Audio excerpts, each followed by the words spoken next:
Okay, welcome to Physics 551, Quantum Mechanics. If you're not here to take Physics 551, you're in the wrong place. My name is Alex. I am the professor for this course. You should all have received or be receiving now the syllabus for the course. I'd like you to spend a few minutes going through this before we dive into the physics. First things first, Mark York is sitting right here. He is one of the TAs for the course. The other TA for the course is Alex Bellin. He is not here because he was only assigned to TA this course about an hour ago, and so he hasn't yet discovered that he's TAing the course. But he will be delighted, I'm sure. Let's just go through a few administrative things. This class meets Wednesdays and Fridays, 10 to 11:30. There are a couple times during the semester when I will have to miss class, in which case I'll probably try and schedule a makeup lecture. Unfortunately, the first of those times when I have to miss class is next class on Friday. So the first order of business would be to schedule a makeup lecture for that. The time that I would propose is Monday from 10 to 11:30. I suspect you're all free on Monday from 10 to 11:30, given that you have a Wednesday-Friday class, 10 to 11:30, namely this one. So does anyone have a problem with canceling Friday's class and holding class next Monday instead at the same bat time, same bat place?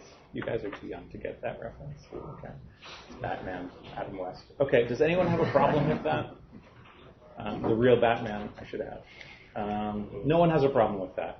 Okay, so first order of business. No class Friday, September 7th. There's no better way to begin a course than by canceling class. Makeup lecture on Monday,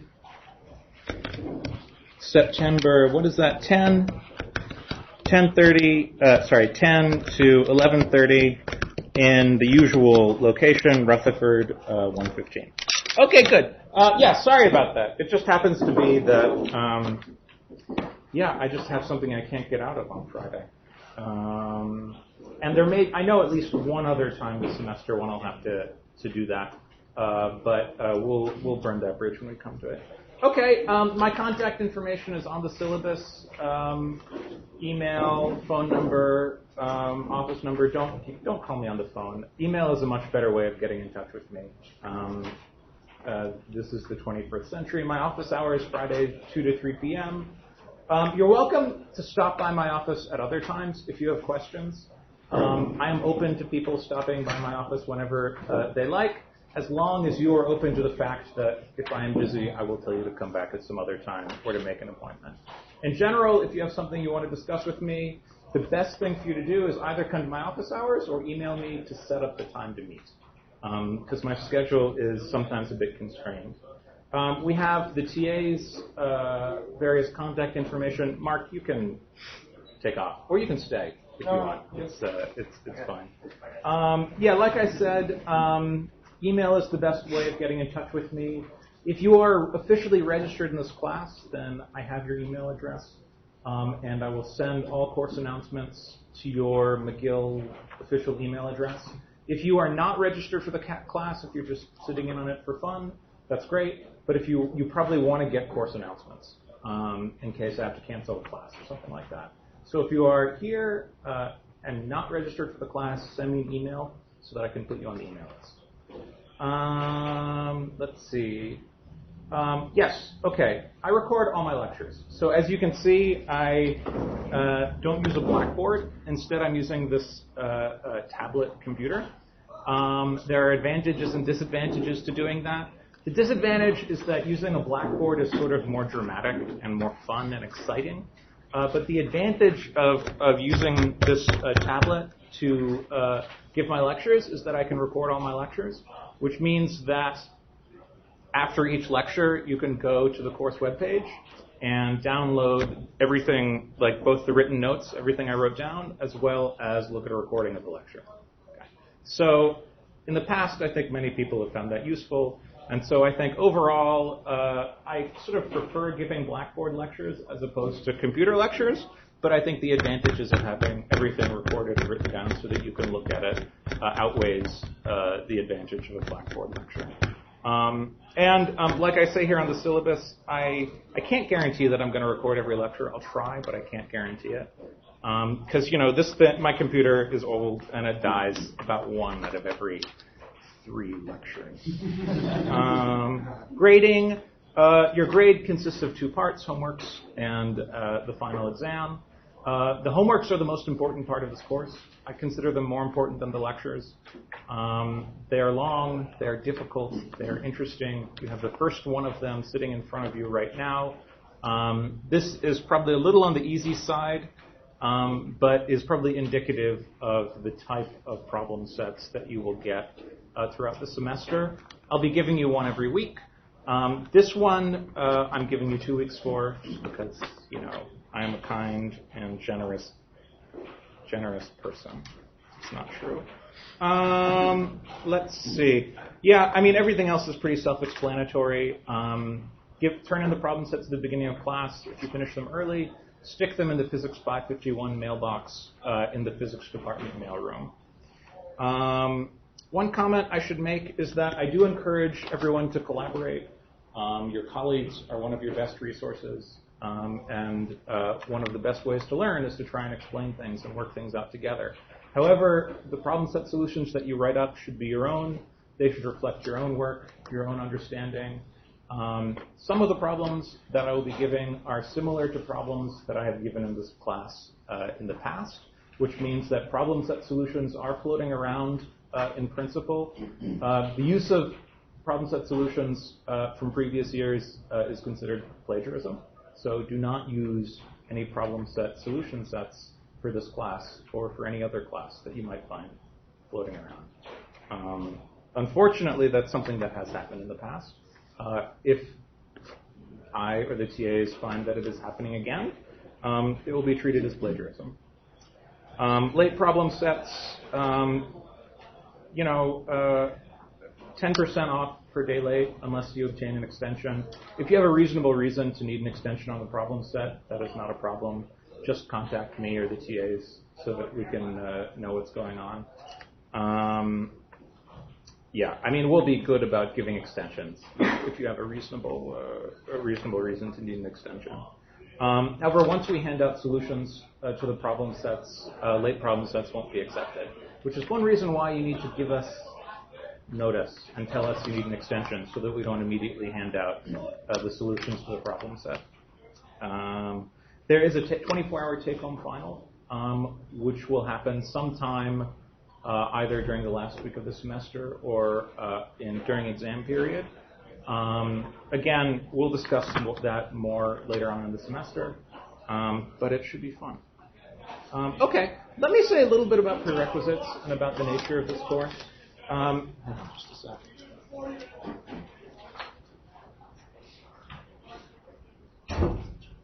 This is an advanced course, so I will assume that you basically have the entire standard undergraduate physics curriculum. So for example, I will assume that you've had a solid 1-year course in quantum mechanics at the level, say, of Griffith's book on quantum mechanics. Now, those of you who are U3s, what textbook did you use for your, I used Townsend. You used Townsend. That's pretty... We used Griffiths for the first half. You used Griffiths for the first half, Townsend for the second half? Okay. Yeah. So I'll basically assume that you know everything in Griffiths. Okay. Or everything in Townsend. Part of this course will also be review, so you don't need to know it cold. But I will assume that you've had a solid year's class in undergraduate quantum mechanics. I'll assume that you have, a solid understanding of multivariable calculus, ordinary differential equations, complex analysis, partial differential equations, linear algebra, undergraduate mechanics at the level of whatever the standard undergrad mechanics class is here. At the level of the Marion and Thornton book, for example, and a standard at least one semester of electromagnetism at the level of Griffiths. Although I guess, do you guys use Griffiths here? Okay. You do use Griffiths. Okay. This course is addressed basically towards honors U3 undergraduates here, or first-year master's students who have a full undergraduate physics education. Okay, the textbook is awesome. It's Sakurai and Napolitano. This is one of the great physics textbooks, I think. However, due to the advanced nature of this course, I'm going to be covering a lot of stuff that is not in the textbook. Some of the stuff I'll be covering is really just not in any textbook. So you can see later on in the syllabus, I've indicated which things are covered in a textbook and which ones aren't. I would say that about 80% of what I'm going to cover is in Sakurai and Napolitano. And I'll try and give you a couple little references along the way to other places you can look if I'm covering something that's really not in the textbook. I've listed a couple other references here that I really like. Dirac's Principles of Quantum Mechanics is the best physics book ever written. I've put it on reserve at the library, so you don't need to buy it. I mean, you should buy it, but you don't need to. I will occasionally assign a couple chapters from it to read, so you can see that, for example, in the first problem set, I'm asking you to read chapters 1 and 2 of Dirac's book. It's inspirational, it's beautiful, it's completely unsuitable for a textbook, but it's great, so enjoy it. Griffith's Quantum Mechanics book I also think is really good. Our course is at a higher level. What's up? What makes Dirac's book so good? Read it and find out. Well, I mean, there's nothing better than reading a book on a subject by the person who invented it. There's nothing more fun than reading Einstein's lectures on special relativity. There's nothing more fun than reading Dirac's lectures on quantum mechanics. They were written in 1933. Okay, like within years of the invention of the subject, and it really comes out when you read it. I mean, there's a sense of excitement when you read it. Maybe I'm just strange, but it's really highly recommended. Good. The other textbook I want to mention is this one by Shankar. Some of you actually might have used it as an undergraduate book. Did anyone use it? Sometimes even used as an undergraduate book. It's really nice, actually. I think it's probably it could even be used as a textbook for this course. I mean, not everything I'm going to cover is in Shankar, but it's pretty advanced, and so I think that, and a lot of the explanations are quite different from those in Sakurai and Napolitano. So if you don't like what I'm saying in class, and you also don't like what's in Sakurai, Shankar might be the best other place to look. And of course, Landau and Lifshitz is a classic. It's also great, but a little old-fashioned. Okay. Let's now just talk for a few minutes about the general content of the course. Like I said, this is an advanced course. I don't teach methods for solving Schrödinger's equation. I don't particularly care to bore you with Bessel functions and Airy functions and things like that. This is not a class on methods of partial differential equations. This is a class on how to think about quantum mechanics. This is a class where I will focus, I think, on conceptual issues rather than technical ones. But this is a technically challenging class at the same time. And as I said, I'm really not going to follow any one text particularly closely. Roughly speaking, the goal of, in some ways this is a difficult class to teach because this class is doing two very different things simultaneously. On the one hand, this class is the third semester quantum mechanics class that all of the undergraduates here in the honors sequence take. And so my goal is to give you enough new and exciting things to inspire you, all those of you who've taken 2 semesters of undergraduate quantum mechanics here. But at the same time, this is also the standard quantum mechanics class taken by first-year master's students.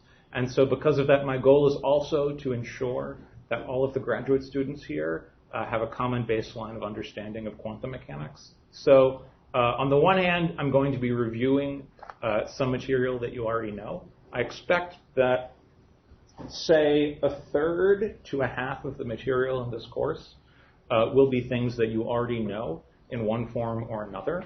But my goal is going to be to to review them and to describe them in ways that are quite different, in ways that are quite new, in ways that I think will hopefully emphasize some of the conceptual underpinnings of quantum mechanics in ways that I think will hopefully be interesting even to people who've seen them before. Just for my information, how many of you are U3 honors physics majors? Oh, okay. How many of you are first-year master's students in the physics program, all of you? Yeah, okay. Any non-honors U3s here? Okay. Any graduate students from other programs? What program are you from? Electrical. PhD, great. Okay, good. Anyone who hasn't raised their hand yet? Okay, good. I didn't raise my hand. Okay. So as you can see here, I've written a brief outline. So I expect that the first 2 weeks, the first week or so will be a bit of a review. I'm going to give you a lightning review of the postulates of quantum mechanics, of Hilbert spaces, observables, and all that stuff. So that might be something that's a bit more of a review. It's helpful for me at this point actually to see what you guys have seen before and what you haven't, because, for example, the curriculum of the undergraduate U2 honors quantum classes changes every year, and so I can never keep track of it. So, for example, let's just be. How many people have seen Dirac notation? Okay, not quite everyone. Most people. How many people know what a bra and a ket? Good. You've seen Dirac notation. It might not have been called that. Okay, thank you. How many people have seen Bell inequalities? In what context? You're not really raising your hands very high, which means that you might have seen it, but you don't really understand it very well. Is that correct? Am I correct in understanding that? Did you see it as inequalities for spin 1/2 systems? That's a bunch of random looking inequalities for spin 1/2 systems that you didn't understand very well. Is that kind of the correct? Okay, good. We'll do it in a much more interesting way. How many people know what the problem of quantization is? If I say those words, does anyone know what that means? Okay, good. How many people have seen Schrodinger's equation? If you haven't seen Schrodinger's equation, come talk to me after class. How many people know what a propagator is? How many people have seen the path integral formulation of quantum mechanics? You didn't do it in your undergraduate class? We had like one lecture. You have one lecture. Okay, awesome. How many people know what a Dyson? Well, you're not going to know what a Dyson series. Anyone know what that is? Okay. How many people know what a gauge transformation is? Okay, more or less. Did you guys see the Aharonov-Bohm effect? Did you see Dirac quantization? No. Okay, good. This is going to be good. Did you see the WKB approximation? Okay, thank God. It's a crying. No. I mean, often the WKB approximation is not taught in an undergraduate quantum class, which I think is a crime against humanity. So you saw tunneling. I mean, you know vaguely what tunneling is. How many people know what a squeezed state is? Coherence. Okay, good. How many people know what a density matrix is? Where did you see them? In class. Excellent. Okay, good answer. Okay, how many people have seen any measurement theory? No. Okay. This is great. You guys have so much fun. I'm jealous that you haven't seen all this because now you're going to get to see it. Okay. How many people are in the honors math physics program? Okay, as opposed to physics would be most of the rest of you, presumably. So I will do a little bit of group theory in this class, just a little bit, just enough. Part of the goal of this class is to introduce a lot of language so that later on in your careers as physicists, when you see that language coming up again, it does not scare you. I mean, that's a lot of what we do when we teach, actually. It's a lot of it is just making sure that, if you happen to see someone talking about a group at some point in the context of quantum mechanics or special relativity or something like that, your brain doesn't immediately shut off. You say, no, I've heard that word before. I know what that means. How many of you know what a superselection rule is? Awesome. You guys seen any discrete parity, time reversal, stuff like that? No? Okay, oh, this is so exciting. How many of you have seen any, how many of you know what a block wave is? Okay. So let's see, of the, how many people are taking the StatMat class, the 500 level StatMat class? Okay. Is anyone here taking the condensed matter or solid state class? Okay. So when I discuss discrete symmetries, there will be, I spend maybe a lecture or so on applications to condensed matter physics and solid state physics. So for those of you who are taking those StatMat or condensed matter classes, this might be a bit of overlap, but for those of you who aren't, it should be fun. Good. You guys have presumably all seen angular momentum and spin 1/2 particles and stuff like that. How many of you have seen Clebsch-Gordon coefficients? Nice. That means I don't have to teach it. There's nothing worse than Clebsch-Gordon coefficients. How many? Yeah, let's see. How many of you have seen partial waves? Anyone? Did you guys do scattering theory? How many of you have seen some scattering theory? Okay. Have you seen the Lippmann-Schwinger equation? Yes. Very briefly. Very briefly. Did you see partial? You didn't do the method of partial waves. So unfortunately, there's a lot of stuff to cover in this course. One of the things that, unfortunately, I covered the first year I taught this course, but unfortunately, in view of time constraints, I didn't do last year, and I probably won't do this year, is scattering theory. So I know that now it's supposed to be covered in the U2 honors quantum sequence, but it's never covered all that well. So I feel guilty about a lot of things, and one of the things I feel guilty about is that I really don't do scattering theory in this class. So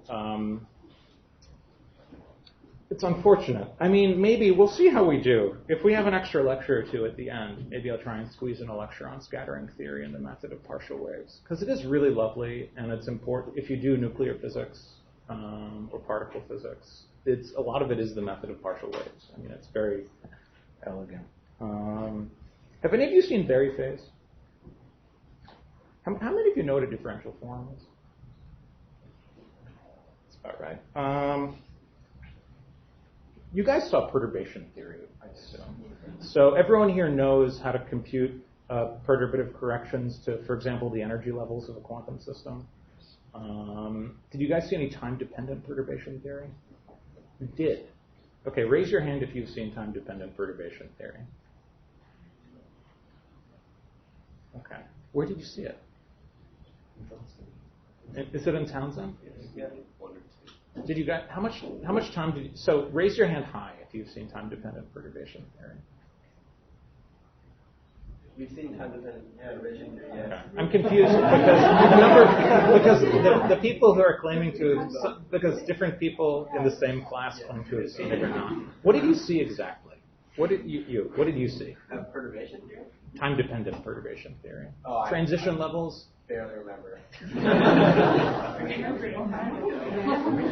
Did you see Rabi's formula? If I say Rabi's formula, did you learn? Did you see any? You saw Rabi oscillations. Okay, in a two-state system, transitions between a two-state system, Rabi oscillations. Raise your hand if you know what that is, and you're not. Okay, interesting. So since most of you have seen time-dependent perturbation theory, I may consider swapping that out and doing a little scattering theory. How many people have seen scattering theory?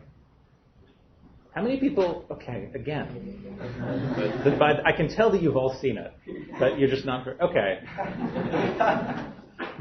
Okay, we'll burn that. We'll get to that when we come to it. Okay, good. Has anyone seen relativistic quantum mechanics? Has anyone? Yeah, a little bit. How many of you have seen the Dirac equation? Where did you see it? Particle. So some of you have already taken the particle class. Those of you who have not taken the particle classes, I mean, nobody has seen the Dirac equation, presumably. Okay. Is anyone here taking quantum field theory? Raise your hand. Hi. But the particle class is in the winter. Is this correct? Okay. Yeah, so we will do the Dirac equation. We will do one lecture on why quantum field theory is interesting. We'll probably do no more. I might do a little bit of the discussion of the Lorentz group and its implications for quantum mechanics, if we have time at the end. Okay, are there any questions? Let's see, are there any questions I have for you? Does anyone feel like their prerequisites are inappropriate or insufficient? Maybe you wouldn't say it in class. If you feel like your prerequisites are insufficient, come and talk to me after class. Because, I phrase the prerequisites for this class in I round up in terms of the prerequisites that I am describing right now. If you don't have all of these prerequisites, this class is still not necessarily impossible, but one should be careful. Okay. And so, yes, question. I'm taking PDEs concurrently. Yeah, it's fine. Yeah. See, I told you I rounded up. Yeah, PDEs. I mean, it's fine. Don't worry about that. Yeah. Yeah, likewise. Like, if you don't really know, haven't really seen much electromagnetism, and you haven't really taken a full course on mechanics, it's probably okay. I mean, frankly, if you haven't seen PDEs, maybe you'll need to learn maybe you'll need to look up a Bessel function or something like that. It's really not a big deal. The real important prerequisite is a solid understanding of undergrad quantum and linear algebra. I mean, quantum mechanics is, in a sense, linear algebra. Good. Any other questions? Yes. Why is the problem set 514? Does it say 514? Oh, shoot. It's because it's the right one, though. It's for this class. Let me take a look. This is definitely a quantum mechanics problem set, not a general relativity quantum. Yeah. It's because I wrote the wrong number at the top of the problem, so sorry about that. Let's see. Any other questions? Yes. Will there be a set a week or a set a day?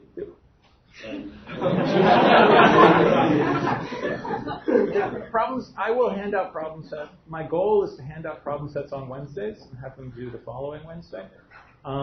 Given that it's the first week and we're all just getting to know each other, I'm giving you an extra week on this problem set. Okay. So this is due 2 weeks from today rather than 1 week. I really didn't have to do that. Do you realize? Another, yes, question. Is there midterm? No midterm. There's no midterm? No, we're all adults here. I don't like exams. I don't like exams any more than you like exams. But there is an awesome 24-hour take-home exam. It's going to be great. Okay. Yeah. No, I mean, yeah, it's going to be great. Yeah.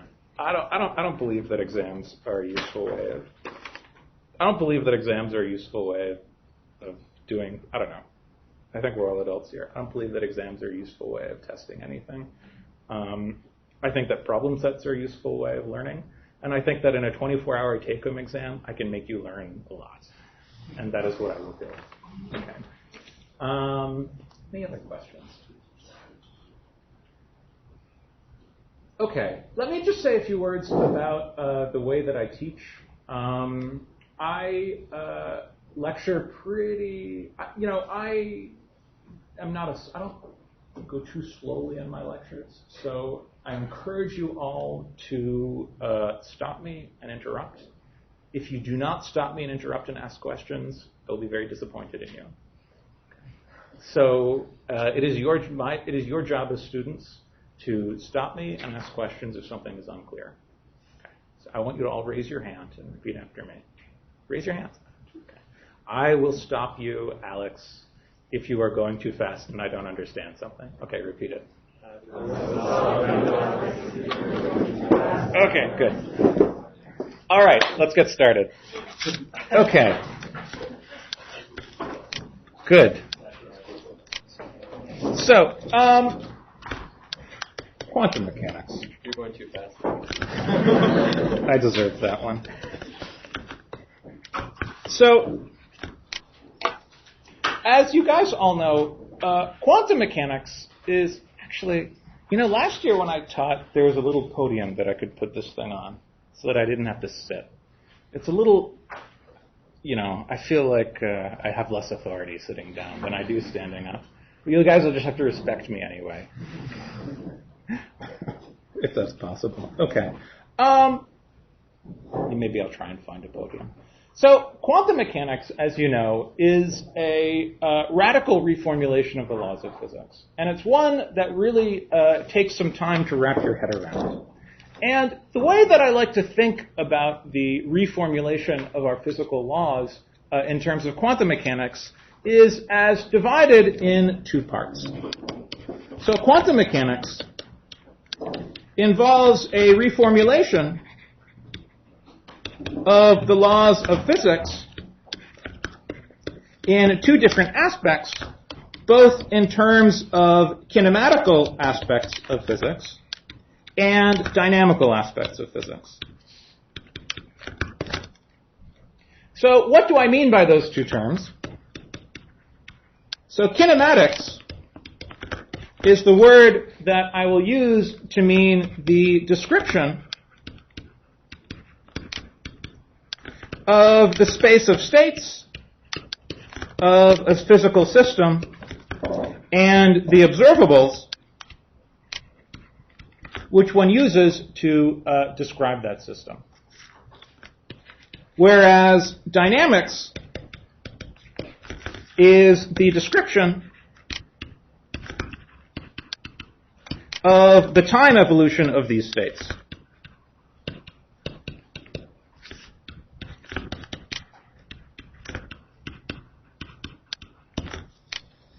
So, in classical mechanics, in Newtonian physics, for example,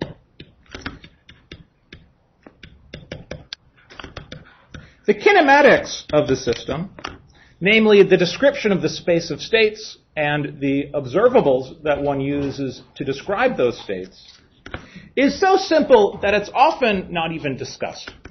Or if it is discussed, it's often dispensed with in the first lecture.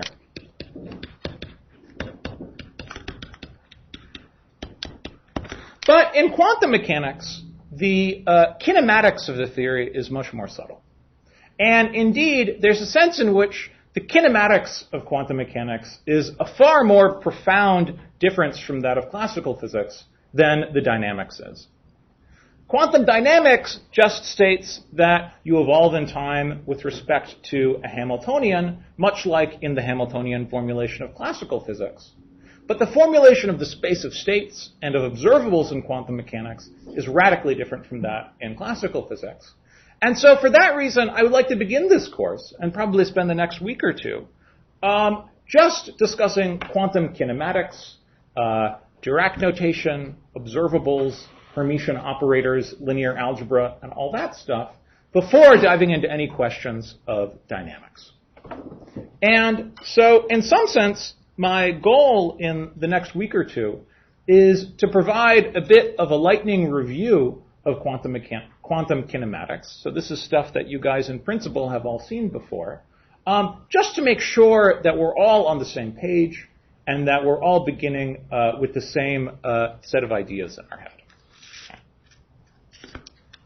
So let me begin by describing to you the kinematical description, the kinematics of classical physics.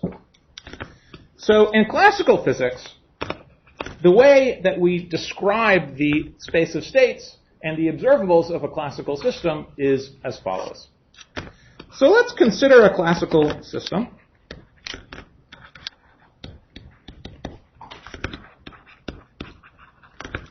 So this classical system will be described, the states will be described by some set of dynamical variables, which I will denote Qi, where I is an index that runs from 1 up to n, where n is the number of degrees of freedom of the system. And in addition to the dynamical variables Qi, there will be some conjugate momenta.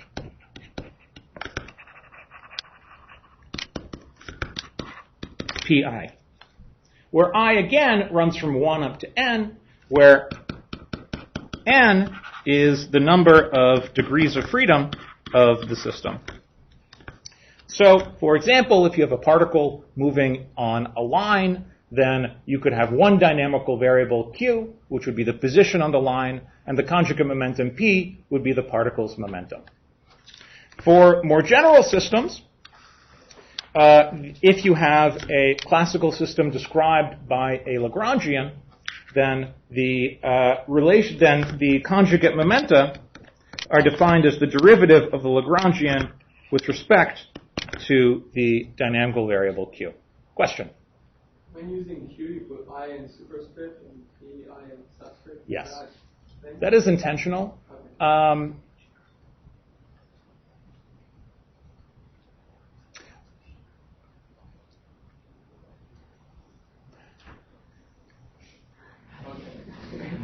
Let me put it this way.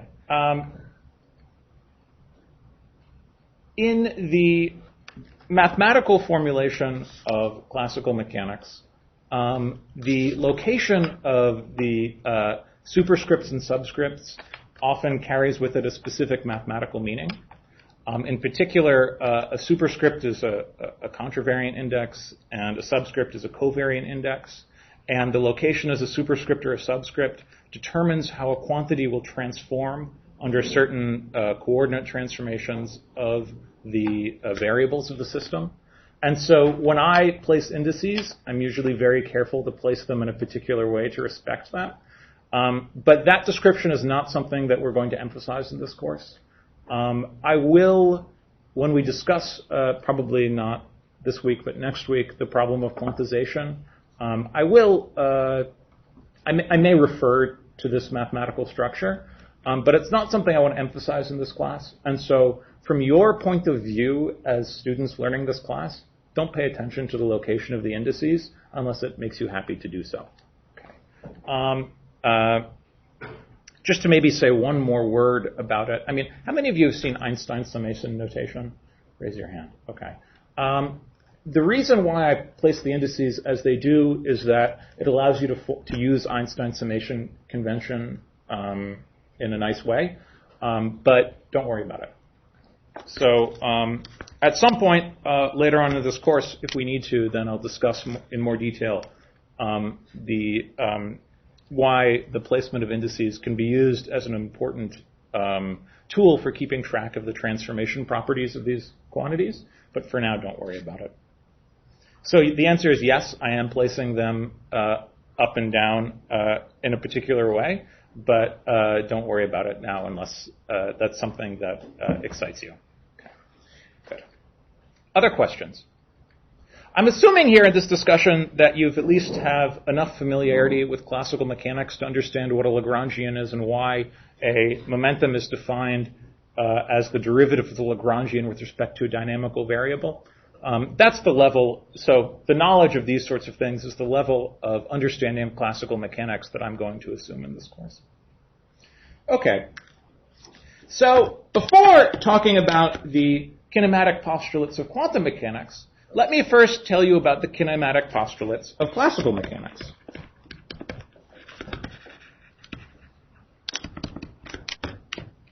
Well, they're so simple that you probably haven't even thought about them terribly precisely. But I want to describe them a little bit carefully here so that we can understand how they are replaced by their quantum mechanical analogs. So in classical physics, the state of a system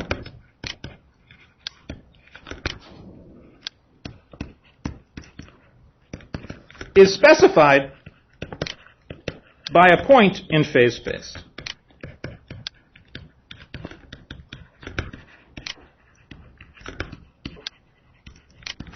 In other words, by the values of the position and conjugate momenta at a given point in time, and this state of the system will depend on time. And the dependence on time is the content of the dynamics of the theory. But at the level of kinematics, the statement is simply that once you specify the position and momentum of a system, you've specified its state uniquely. Now, a dynamical variable, or more commonly an observable, is a function of P and Q.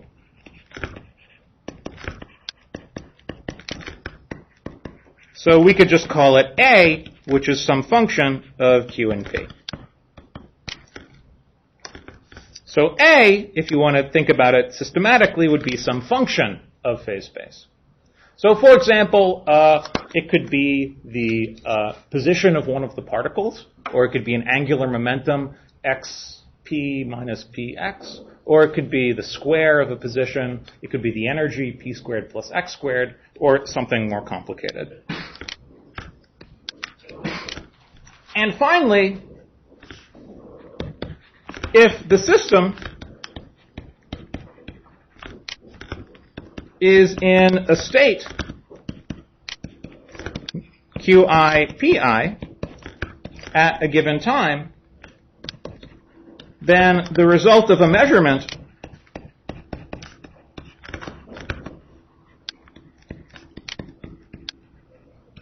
of an observable A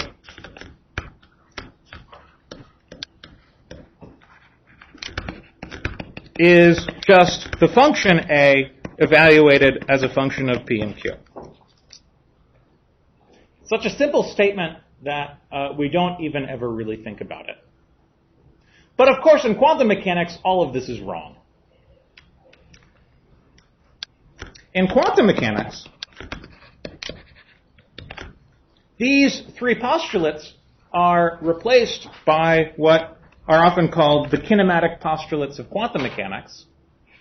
So I'll call them I'll just call them, so 1, 2, and 3, the postulates above, will be replaced by the following quantum postulates.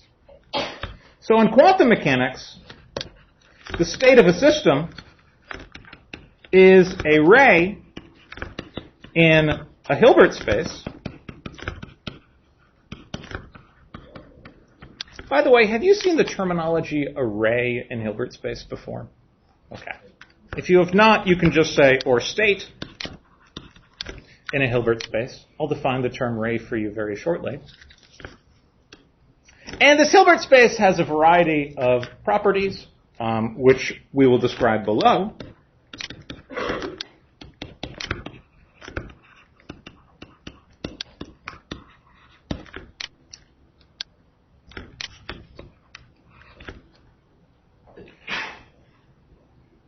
In the second postulate of classical physics, I remind you that a dynamical variable, let's call it A, is given by a function of the Q's and P's. In quantum mechanics, an observable is a Hermitian operator, or maybe it's an Hermitian operator, I never quite know, on the Hilbert space.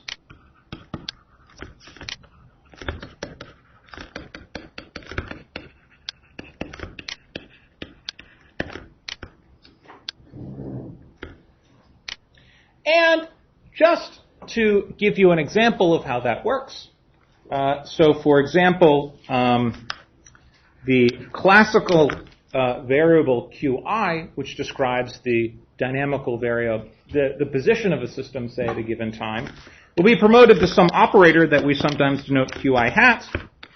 The pi's will be denoted, will go to some operators pi hat. And in general, some function of the Q's and P's, which is some classical observable, will go to some operator A hat, which is usually given by the function A, now not of the phase space positions Q and P, but of the operators Q hat and P hat.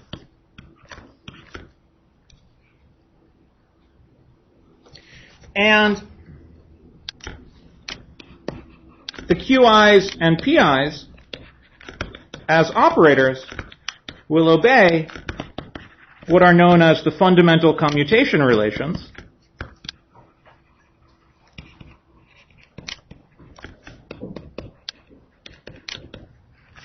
Namely, that the commutator of a Q with a P is going to be I H bar. Have you guys all seen the Kronecker delta symbol before? If I write the symbol delta ij, yeah. Delta ij is 1 if I is equal to j and 0 otherwise. Now, this process by which observables in classical physics, namely functions of phase space, are promoted to operators on a Hilbert space, is called quantization. So when we promote operators, sorry, that's not a sentence. The process of promotion of observables to operators is called quantization.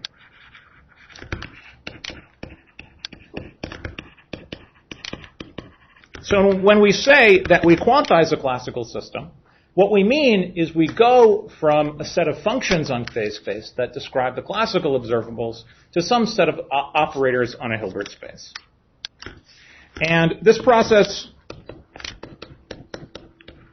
has certain special properties. So in particular, if you have two classical observables, A and B, whose Poisson bracket is a third classical observable C, then the commutators of the corresponding quantum operators will be I H bar times the quantum operator C plus some corrections of order H bar squared. So, show of hands, how many of you remember what a Poisson bracket is? Okay. Let me just give you a reminder.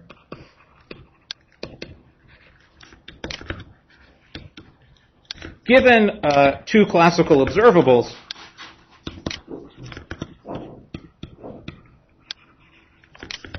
A of Q and P and B of Q and P, here, I'll write the indices. We define the Poisson bracket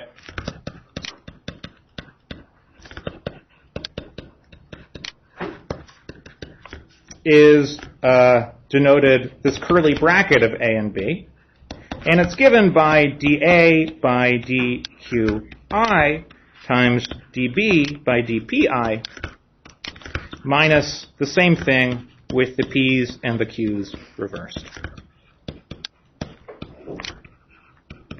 All summed over I. So this is a way of starting with two classical observables, say X and P, and arriving at a third classical observable. So, for example, the Poisson bracket of Qi with Pj will be equal to delta ij. To see that, just plug this into the definition of the Poisson bracket that I wrote above. Everyone stare at that for a second and convince yourself that it's true. Okay, you done staring? Good. So the classical Poisson bracket is the fundamental gadget that you use in the description of classical observables in classical mechanics. And the Poisson bracket is a way of taking two classical observables and arriving at a third. And when you quantize a system, you want to promote these classical observables to operators in such a way that the classical Poisson bracket becomes a quantum commutator. So the shorthand is that quantization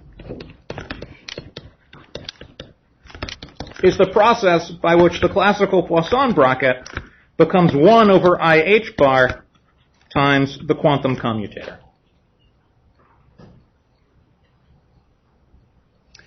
Now, unfortunately, the process of quantization is not unique. It is not even particularly well defined. And a little later in this course, probably next week, I'll discuss a few subtleties involved in this process. And these subtleties, in fact, are responsible for a lot of very interesting physics. But this is just meant to be a bit of an introduction to the basic postulates of quantum mechanics. And so let me continue. So I remind you, let me pause and see if there are any questions, actually. No questions? If Poisson brackets upset you, go and take a look at your undergraduate classical mechanics textbook and remind yourself a little bit of how they work and why they are so wonderful. Any questions? Okay. Let me now remind you of the third and most trivial postulate of classical mechanics. Let's scroll up and take a look at it.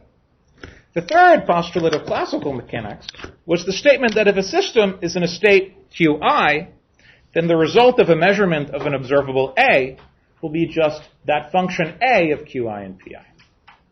So trivial that you wouldn't even think about it in classical physics. In quantum mechanics, however, this is incredibly subtle and even, some might say, problematic. So, in particular, people often just write one postulate of quantum mechanics to describe the quantum version of this classical postulate, but I would like to divide it actually into three separate parts. So remember now, in quantum mechanics, states are described by elements of the Hilbert space, psi, and observables are described by Hermitian operators, say A. And so the first version of the quantum postulate number 3 is that if the system is in a state psi, which is an eigenstate of an operator A with eigenvalue little a, then the outcome of the measurement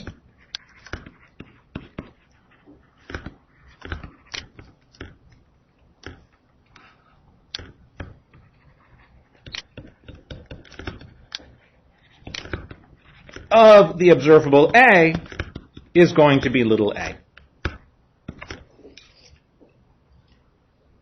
Now, I'm using A in several different contexts here, both as an operator and as an eigenvalue and as a preposition.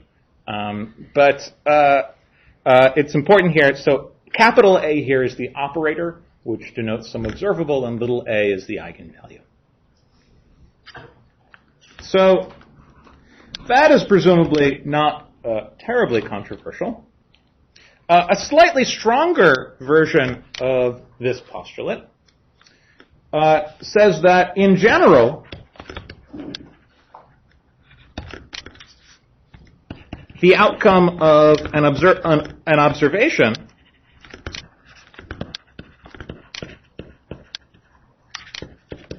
of the observable A is one of the eigenvalues of A,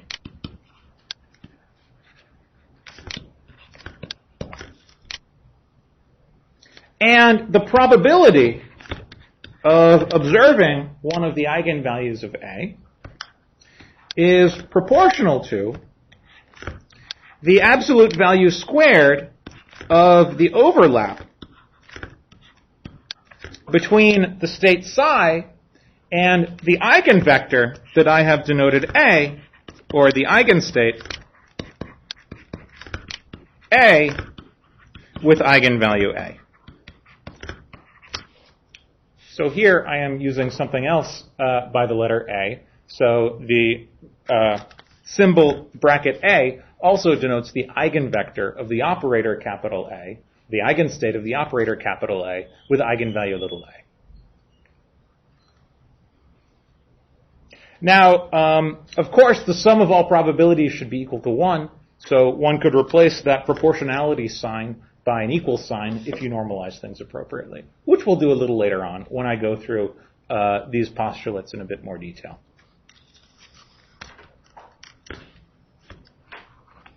And the final version of this postulate, and the most problematic one, and one which is really a postulate about dynamics rather than kinematics, is the statement that the state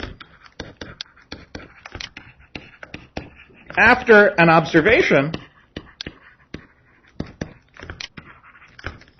of eigenvalue little a is the corresponding eigenstate A. And this is known as the collapse of the wave function.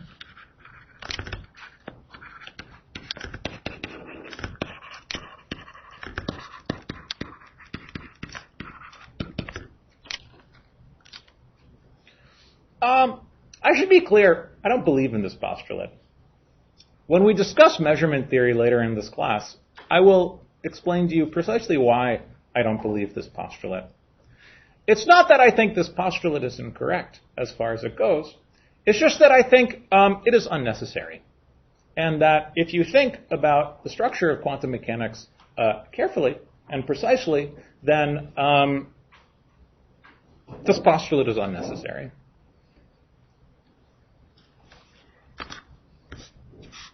Any questions?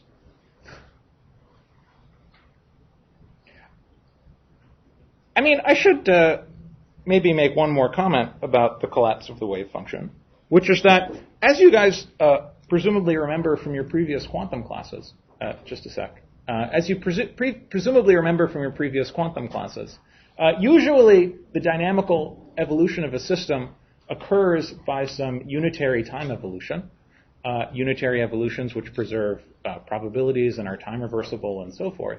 Whereas this collapse of the wave function postulate is not an evolution by a unitary operator. It's one that is not reversible in time. And so it appears to be at odds with the other postulate of quantum mechanics that we'll come to when we just study dynamics.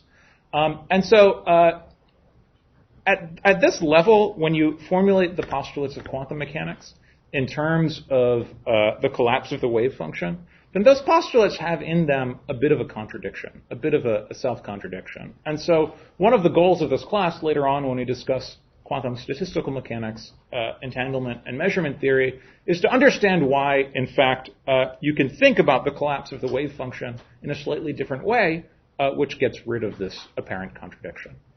There was a question. Okay. Oh, no. Okay. So you're saying you think that the 3 prime, you think it's, the collapse is wrong, or are you just saying it's... I think it's unnecessary. So you think it's... Well... Do you think that's true or false? I think that when you... Yeah.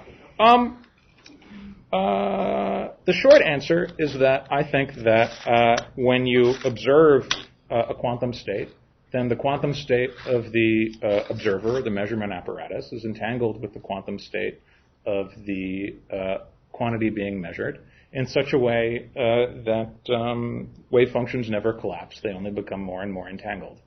Okay. In order to say exactly what that means, we'll need to discuss exactly what entanglement is and why it's interesting. And that's something that we'll discuss a little later on in the course.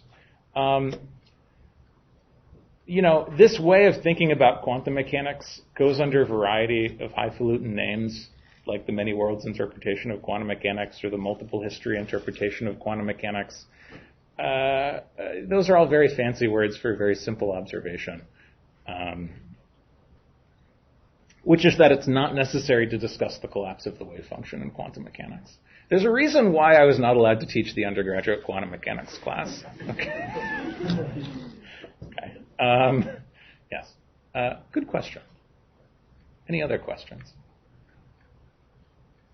I mean, I really do think that the way that quantum mechanics is taught in textbooks is really backwards. Because on the one hand, you present time evolution as occurring according to some unitary process, and in particular one which does not lose information. It's time reversible. You can evolve a system from one state to another and then apply the reverse operation to evolve it backwards in time.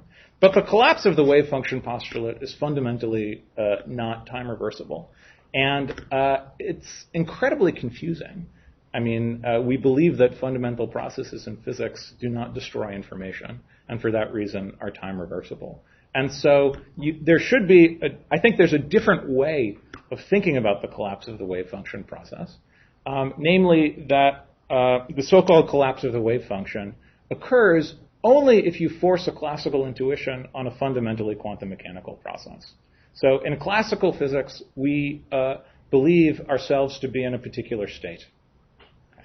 We refuse to believe that we ourselves are in superpositions of multiple states. However, if you take quantum mechanics seriously, that is exactly what is going on. And the reason why wave functions collapse is because you're forcing yourself to use a classical language to describe the fundamentally quantum mechanical process of entanglement.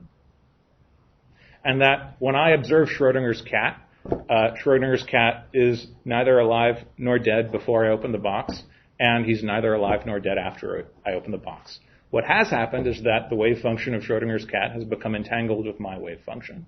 And that after I open the box, our total wave function is in a superposition of states, cat alive, Alex happy, plus cat dead, Alex sad. Okay. And there has been no collapse of the wave function. Now, I think that this is undoubtedly, this is a perfectly fine way of thinking about quantum mechanics. But from a practical point of view, there's nothing wrong with the collapse of the wave function postulate, except that it's confusing. Okay. So I think that from a practical point of view, from the point of view of performing an experiment and predicting the outcome of that experiment, there's nothing wrong with the collapse of the wave function postulate. But you do have to remember that it comes because we're applying a classical intuition to fundamentally quantum mechanical concepts. And if you agree that everything should be described by quantum mechanics, then there's no need for this postulate. This can all be made a bit more precise once we've gone through our discussion of entanglement and quantum statistical mechanics. I'd like to defer a detailed discussion of this until then. But if there are any questions, I'm happy to talk for a little more now. Yes? But wouldn't that mean that the probability approach is also kind of strange? Yeah, that's why, I mean, in principle, one should also be able to derive it's the first postulate, 3 prime, that I think is the most fundamental one. And there's a whole field of physics, of quantum physics called measurement theory, which is basically an attempt to understand these resulting, postulates, not as postulates but as consequences of how we formulate quantum systems in terms of classical observations. I mean, quantum mechanics is a notoriously confusing thing, but we should separate the things that are confusing about quantum mechanics itself from those confusions that we get when we try and describe quantum mechanics in a classical language. And I think the collapse of the wave function postulate is a classic example of a confusion that arises not because there's something wrong with quantum mechanics, but because we're trying to fit the square peg of quantum mechanics in the round hole of our classical intuition. Okay, that's a bit of a tortured metaphor, but I think you know what I mean. Okay, enough of this philosophical nonsense. What I would like to do in the remainder of our time today, and perhaps for the whole of our next class, next Monday, is give you a bit of a lightning review of linear algebra, of Hilbert spaces, and of operators on those Hilbert spaces, in order to flesh out in a little bit more detail the postulates that I've described above.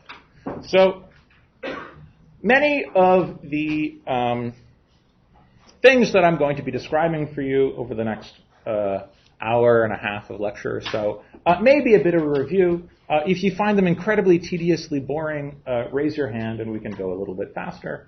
On the other hand, if you have not seen them before, it might be a little too fast for you, in which case feel free to slow me down if you would like me to explain things in a bit more detail. So, the basic object, as we have already seen, in the description of states in quantum mechanics is known as a Hilbert space. And what is a Hilbert space?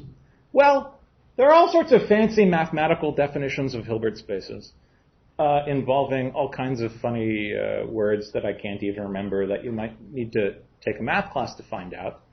But from our point of view as physicists, a Hilbert space is a very simple thing.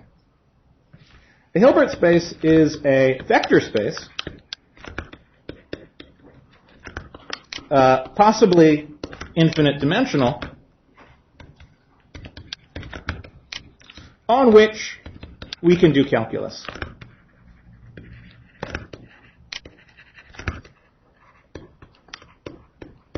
What do I mean by calculus? I mean that, for example, you could take a series of states in a Hilbert space and look at the limit of that series. You can differentiate a state in a Hilbert space to obtain another state.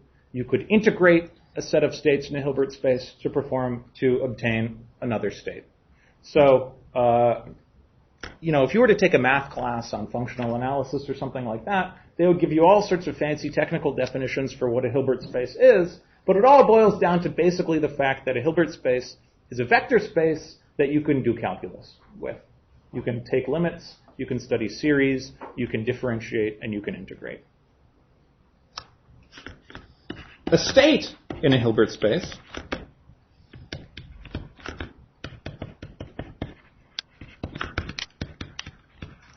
is represented by a state vector I, or more simply a ket in the language of Dirac notation that we can let's call it alpha. So between the line and the, whatever that symbol is, the greater than sign. And in quantum mechanics, the Hilbert spaces of interest are complex vector spaces. And what does it mean that it's a complex vector space? Well, it means that if you have two states in the Hilbert space and two complex numbers,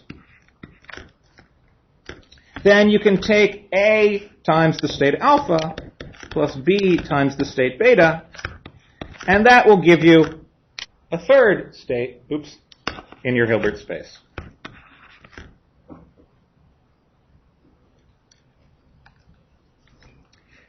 And one of the basic postulates of quantum mechanics is that two Kets, which are related by multiplication by some number,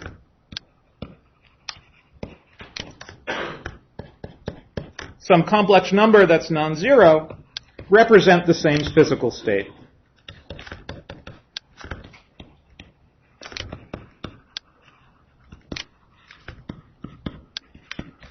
So, for example, alpha and A times alpha, for any complex number alpha, describe the same state.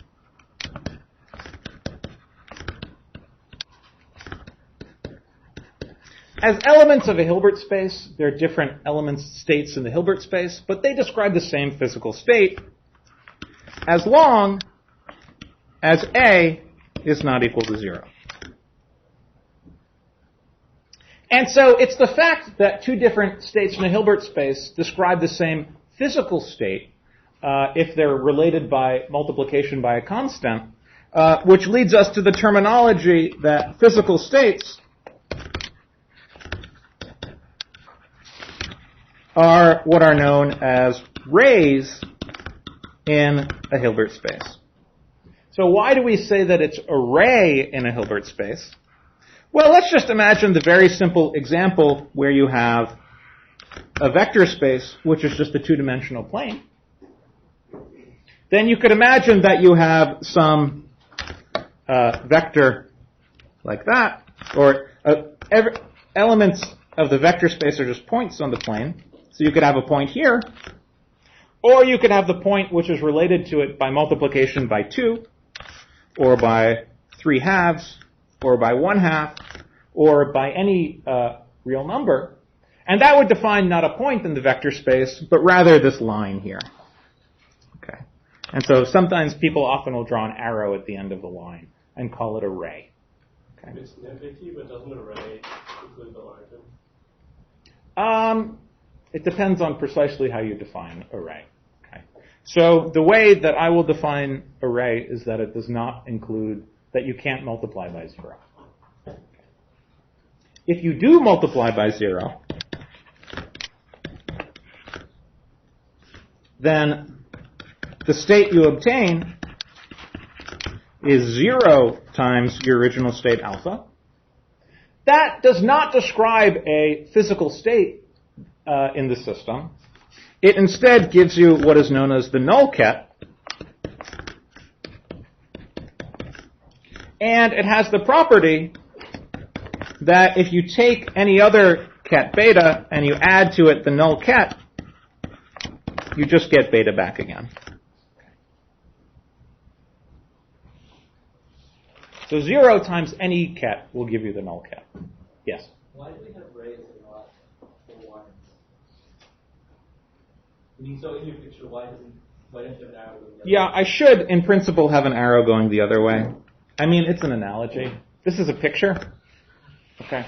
I was trying to explain the use of the word ray rather than the physics. The use of the word ray comes because if you take any positive number and you multiply it by, if you take the point 1, 1, x and y both equal to 1 on the two-dimensional plane, and you multiply it by any positive number, you get this ray. Okay, that's why we call it a ray. And maybe 0. I don't remember what the technical definition is. But I'm teaching this class. I can define it however I like. I was just explaining the use of the word ray. Okay. In quantum mechanics, you can multiply a state by any complex number that's non-zero and obtain a state in the Hilbert space that describes the same physical state. Question? Is that a postulate? That's a postulate. It's an important postulate. It's extremely important. Other questions? Good. Okay. An observable A hat, and I'll usually forget about the hats when writing down my notation for operators and just write them as A instead of A hat. Or just A, acts on Kets from the left. So an observable is an operator that takes a state alpha to another state A alpha, which is also in your Hilbert space. And if a state, let's call it the state A, has the property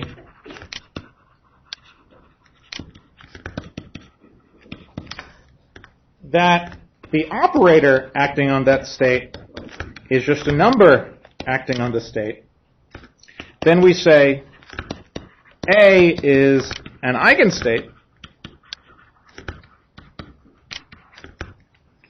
or sometimes eigenvector of the operator A with eigenvalue little a. Now we're using A to mean a lot of different things here. Capital A is the operator. Little a with no brackets around it is the eigenvalue. And A with brackets around it is the corresponding eigenstate. Although it might appear problematic that we're using the same letter to denote so many different things, trust me, this makes things very easy once you get used to it. And one of the core postulates of quantum mechanics is that the space of eigenstates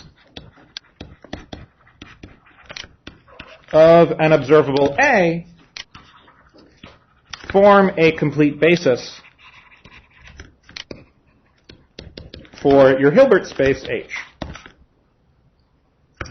In the sense that any state psi in your Hilbert space can be expanded as a linear combination of all of the various eigenstates. So here,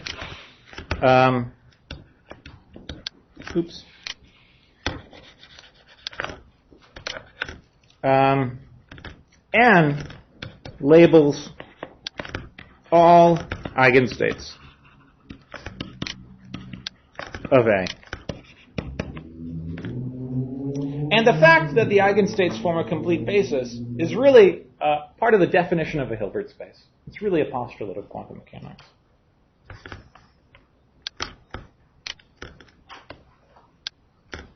So, for each ket alpha, there is a quote-unquote dual ket, or simply a bra, which is denoted by alpha with the bracket pointing the other direction, which has the property that the dual of a linear combination A alpha plus B beta is the dual of alpha times the complex conjugate of A plus the dual of beta times the complex conjugate of B.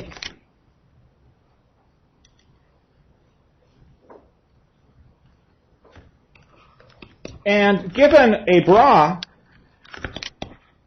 alpha and a ket beta, we can form a complex number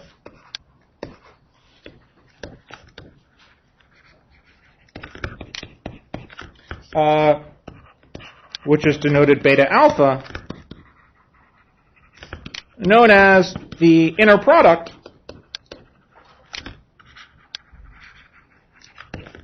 between this bra and this ket, which has the following two properties.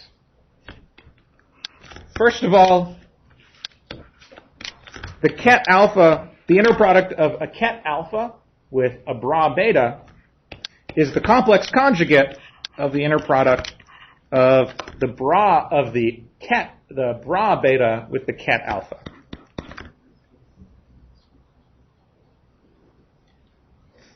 And so, in particular, this implies that the quantity, which is the inner product of a bra with the corresponding ket, so the inner product of a state with itself, is real and is known as the norm of the state alpha. And the second property of inner products is that every state has norm greater than or equal to 0 with norm equal to 0 only if alpha is the null state.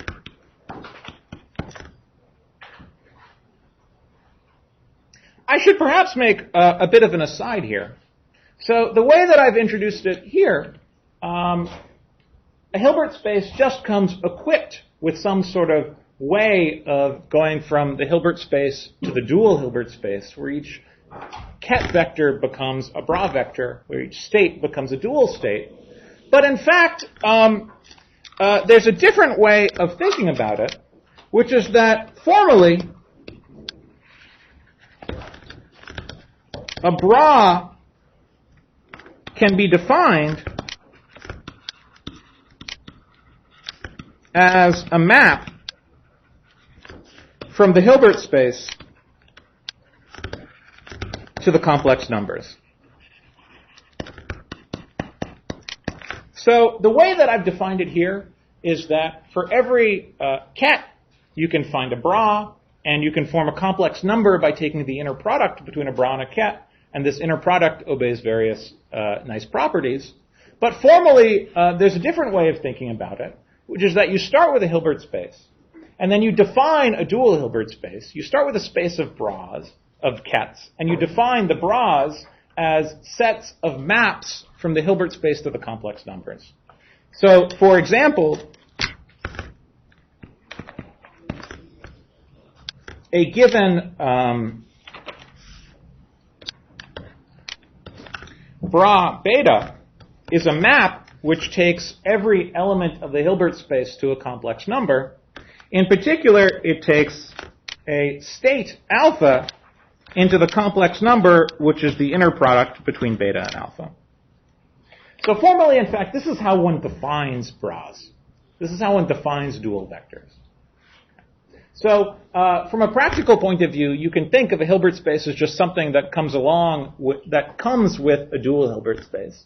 But if you want to think about it a little more systematically and ask which postulates of quantum mechanics are necessary and which ones are not, strictly speaking, you could define the bra. Given a Hilbert space, you can always define a dual Hilbert space, along with an inner product that has this property. Okay, it's 11:25, so maybe I should just see if there are any questions and then stop for the day. Any questions? Is this all a little boring? Is it nice to have this reviewed? Is it comforting? Is it happy? Okay, good. A reminder again, there will be no class on Friday, but there will be class on Monday at 10 right here. See you then.